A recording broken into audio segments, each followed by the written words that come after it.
When the world is threatened, when the world needs help, it calls on America. And we call on our troops, whether it's to degrade and ultimately destroy a group of terrorists or to contain and combat a threat like the Ebola epidemic in Africa. We ask a lot of our troops. I'd like to welcome my guest to the program, peace activist Mr. Ken O'Keefe out of London, and former U.S. intelligence officer Mr. Bob Ayers out of Somerset, UK. Thank you both for being with us. Well, let's start this off with Mr. Ayers out of Somerset. Do you think that the United States really want to stop ISIL? I think that the United States wants to stop ISIL, but I don't think the United States is willing to take the steps necessary to actually defeat and get rid of ISIL. What about that, Mr. Ken O'Keefe? Do you see this as a project that the United States really wants to stop this terrorist group or not? Absolutely not, and I find it laughable that anybody would even consider the United States to be seriously interested in ending terrorism. We've had over 13 years of this farcical war on terror, all of it built on lies, from the false flag of 9/11 to the non-prosecution of Osama bin Laden because the FBI admitted that there was no evidence linking him to 9/11. From every policy since, the invasion occupation of Afghanistan, Iraq, the attack on Libya, destroying that country, attempting to fully destroy Syria, all of this is terrorism. Terrorism on a grand scale. Let's throw in Israel and its genocide against the Palestinians, use of white phosphorus, depleted uranium, and all sorts of other weapons of mass destruction against the civilian population in Gaza, which is comprised of over 900,000 children. And you find that the United States is without question the #1 terrorist of the 20th and 21st century. So how in the world can anyone seriously believe that the United States has any interest in ending terrorism? It is the ultimate terrorist, and its little boogeyman creations of Al-Qaeda and ISIS, ISIL, whatever the hell they call themselves tomorrow, is nothing more than the boogeyman necessary to justify this military-industrial complex which is running roughshod over the world. Well, Mr. Ayers, what about that? It does seem that if the United States wanted to stop ISIL, why do you think that they've picked this time? Let's start from there, because we've definitely seen killing and raping, beheading and crucifying all along the way for years now. But suddenly, there seems to be particular interest in that they have to get involved right now to stop them. Why now? I think there are several triggers that caused the United States to react in this current time frame. One trigger was the continuing success of ISIL in terms of expanding its territorial acquisition, and two, the extension of the, if you will, beheadings and things like that to include U.S. citizens. That always triggers the United States. So the U.S. is reacting to events that have caused them to have to sit up and take notice of what's going on with ISIL. What about that, Ken O'Keefe? Does the killing of an American citizen always trigger this type of reaction from the United States? Well, these beheadings have largely been debunked. At the very least, the people that are being executed in these videos are not alive. We know when you execute somebody by cutting off their head, when their heart is still beating, blood will pour forth very profusely. This is not the case with these videos, and it also is one massive manipulation to suggest that the life of 1 or 2 Americans somehow justifies yet another invasion and occupation in which we have destroyed 3 countries at the very minimum in terms of Afghanistan, Iraq, and Libya. We have largely caused the breeding grounds for so-called terrorism all around the region. It is beggars belief that anyone would be manipulated into yet another policy in which invasion, bombing, and occupation, ultimately destruction of entire areas, is somehow going to make the world a better place. We have seen this all before, and the United States is repeating its same role as it has been, and it will make for more blood and more guts and more misery, and ultimately a breeding ground for those who see the West for what it is. Absolutely hypocritical. The West has no moral authority whatsoever. It is in no position at all to discuss any issue regarding morality because it is the most corrupt and most violent of all peoples on this planet. The West is the problem, not the rest of the world. And our little boogeymen that we create will stop once we stop having the power through the global reserve currency of the U.S. dollar to be able to pay these psychopaths to run around and behead and so on and so forth. All right, well, stay with me, both our guests. I want to cross over to our Facebook page, and let's take a look at what some of our viewers have had to say about this subject.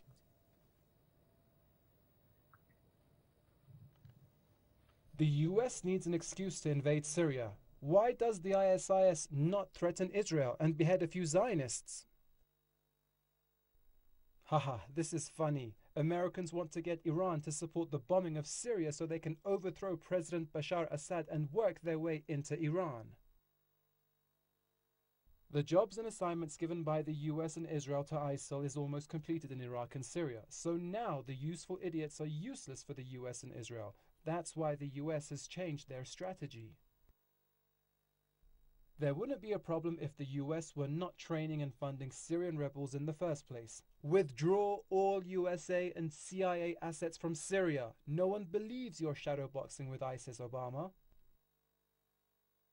It's amazing how obvious it is that the US government is openly supporting and arming ISIS to topple the Assad regime. Some of us don't forget Bush's axis of evil speech, and now Obama follows the same masters, so it's only obvious that the road to Iran runs through Syria. I am ashamed to be aware of this and still watch the Obama and Bushlickers' lack of awareness in similarity. How do they define moderate anyway? Gentle murderers? Respectable chemical weapon users? Kind beheaders? Do they rape wrapped in the Star-Spangled Banner?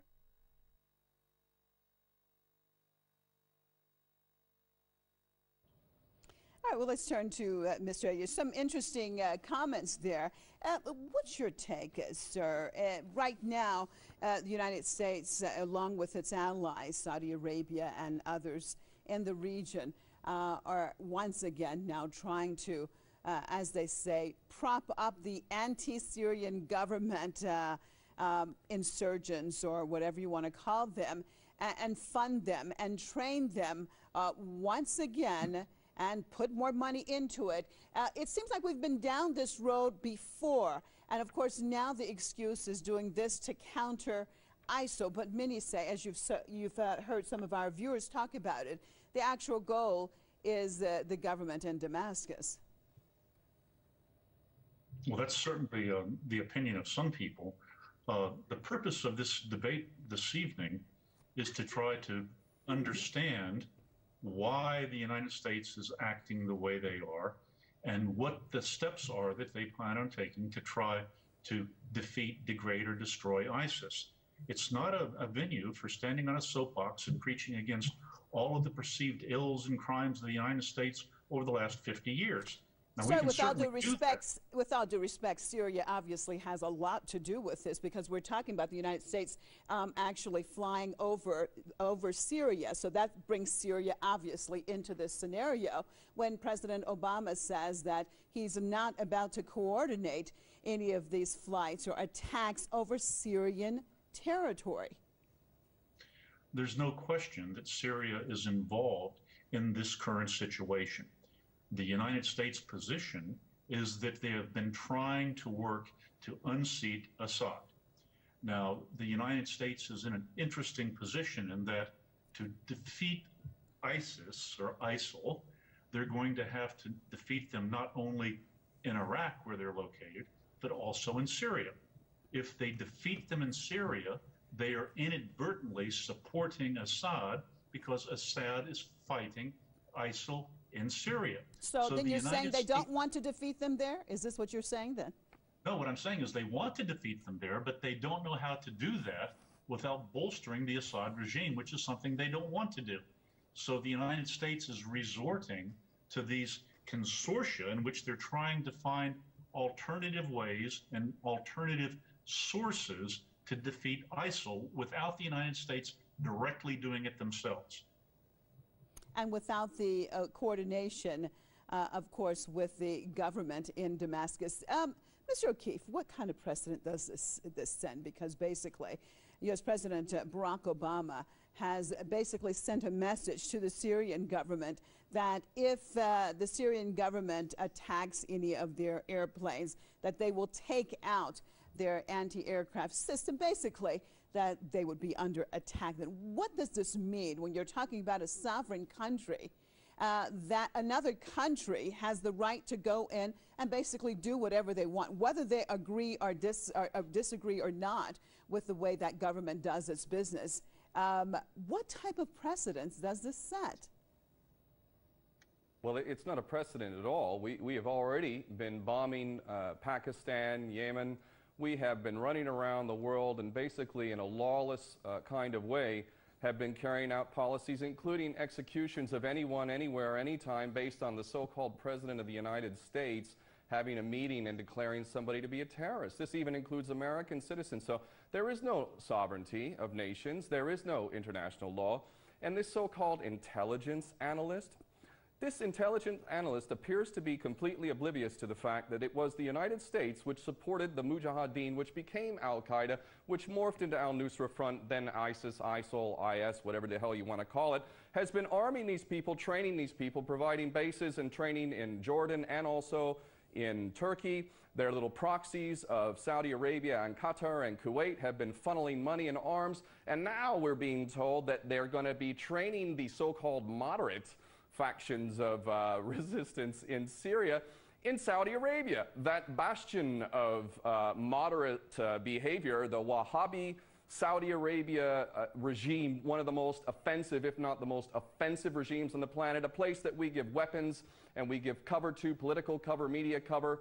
The idea that an intelligence analyst could be so oblivious and so completely incompetent at his own field that he does not recognize the United States having supported, armed, trained, coddled, and protected all these terrorists for decades now is beyond belief. He can't be so stupid, surely, not to know that the United States has an inherent interest in popping up continuously one boogeyman after another to justify what I said earlier, the military-industrial complex, the goal of full-spectrum dominance, military bases all around the world. This is what's happening, and people with half a brain know this. Go ahead, Mr. Ayers, you want to comment? I'm not going to continue to be insulted by this other person. I'm ending the interview. Find somebody else that will listen to a moron speak his mind so loudly. You insult the people of the world with your so-called intelligence analysis. You are sending American sons and daughters off to yet another war so that they can become so traumatized and so sick and so maimed that they can come back home to the tune of 22 American sailors and servicemen a day committing suicide. You are a traitor to your nation or criminally incompetent. Well, it appears that Mr. Ayers had actually disconnected his connection with us, as he said that he wouldn't, I believe, just stay on the program. What about that, Ken O'Keefe? I mean, we're looking at this type of scenario that it seems to repeat itself time and time again, especially if we're looking at the post-9/11 world. As you have said, we see boogeyman after boogeyman sort of being created. I want to look at the American people, and do you think this time that they had to take it, or it appears that the extremist nature that ISIL is presenting itself was something that it had to be that extreme in order to shake the American people up, who are extremely war weary, but because of the extent of the violence that they're seeing, that actually they will get on the bandwagon for another war in the region? Well, what we have really is an amazing point in human history in which the sleeping masses that are literally mind-controlled through many different mechanisms, from childhood in schools, we're brainwashed with all sorts of rubbish. Even the Pledge of Allegiance, which I said along with every other school kid, ends with liberty and justice for all. We have been indoctrinated with such incredible insanity that it becomes a reality for us. And many Americans are still caught up in that, as are many people around the world. But we also have at this time a growing number of people who are recapturing the ability to think for themselves and to recognize the history of both the United States and the West in general, and also the crimes of others. Let's not be oblivious to the crimes of others. But at the end of the day, I come from the West, and what we can see is that my birth nation, the United States, is the #1 terrorist. This is just simply not debatable. So I understand that many people are still being conned into believing into this nonsense, the latest boogeyman creation, but ever-growing numbers of people are not buying it. They are not. And this is extremely promising and a necessary step for us to create a better world. If we really wanted to end ISIS, we would cut off their funding, and if we wanted to, we could help the Iraqi government in the military, and they could wipe them out in no time with a little bit of genuine financial support to be able to do what they need to do. Iran would be an excellent partner in this. I would encourage Iraq to invite Iran in to help them wipe them out, because Iran definitely has an interest in ending real terrorism, and that's why the foreign minister all too rightly said, we're not convinced that America is serious about it. I think he's way too diplomatic, quite frankly, but at the end of the day, the United States is not serious about ending terrorism. It thrives on terrorism, and many Americans are growing up to understand this. So what scenario is this setting up, Ken, if we're looking at, on the one hand, as you said, that the United States does not really want to end terrorism. On the other hand, they are directly, once again, involved in the region, not that they were not in the region, but now more directly in Iraq and again, in Syria. What is this setting up? Tell me, how do you see this basically? How are you reading what is going to happen with the United States getting involved with this situation with ISIL? What is it? Do you think that they really want to destroy them because perhaps they have served their purpose? Or no, do they just want to see this chaos continue in the region? Chaos in the region is extremely advantageous. The Project for a New American Century and Clean Break, an important document to read. Also, Oded Yanan's strategy for Israel in the 1980s made it very clear that Iraq was target number one because of its strong Arab nationalist dictatorship. And ultimately, in the overall scheme, you have this fantasies agenda of greater Israel, Israel expanding as the next empire into Iraq, into Syria, Lebanon, also a part of Kuwait, Saudi Arabia, Jordan, and Egypt. This is their goal, and it is a psychopath's goal. So right now, all of this chaos that you see in that region fits perfectly in line with strategy papers. The policy is being carried out exactly as it was written, and the seeds of sectarian hatred and divide, which are necessary to fracture the people of the region so that you'll be in a weakened state and therefore be subject to the real intention and the goal, which is again to expand the Israeli empire. Ultimately, this is all going to fall flat on its face, but right now the chaos that is being sown is extremely advantageous for the powers that be. When the world is threatened, when the world needs help, it calls on America.